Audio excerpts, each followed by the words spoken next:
Bismillahirrahmanirrahim. Wajib akliha Allahna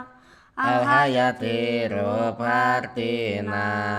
nu kodim taya kawitna qaimatun tumatepna ari sifat alhayatna paragi ngasahkeunana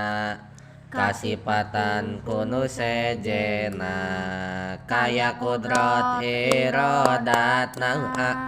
ciri hayat ku makhlukna hayatul hayawan ngambekan hayatul jamadat teasna hayat madat getahna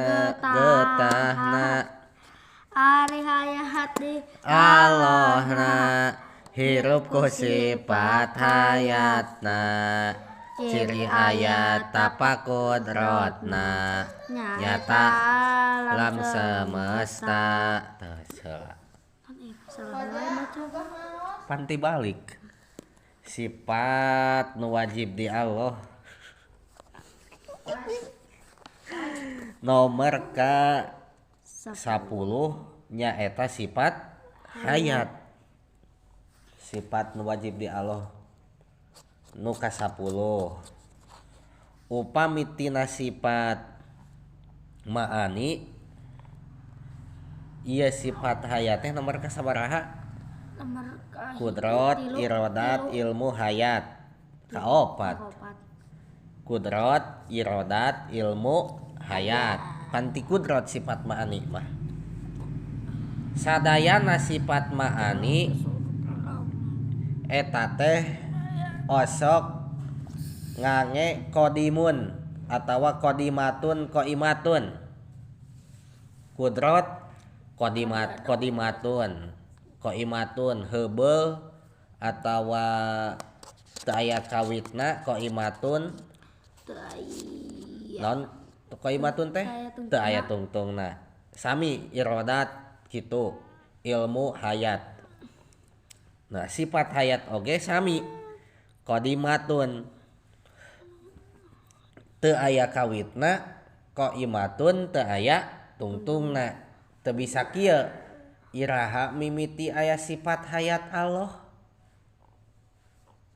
teu bisa gitu ditanya kitu iraha mimitina hirup Allah kan hirup hayat teh nya kitu deui sifat hayat di Allah teh koimatun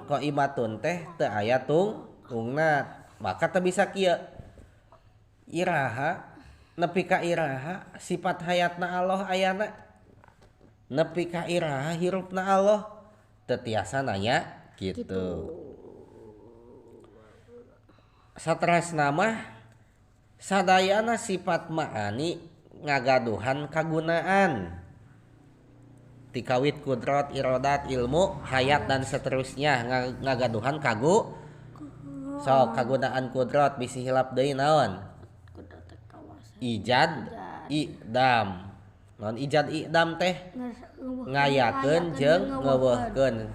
saanu diayakeun dieuweuhkeunna makhluk barang mumkinul wujud makhluk irodat naon gunana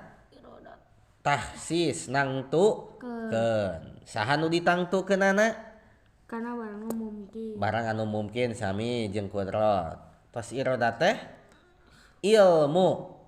naon kagunaan sifat ilmu pikeun mukakeun jadi ku ilmu ku uningana Allah jadi terbuka irodat mah kan ngersakeun deui nangtukeun ka ayeuna sifat hayat naon kagunaan sifat hayat nyaeta paragi ngesahkeun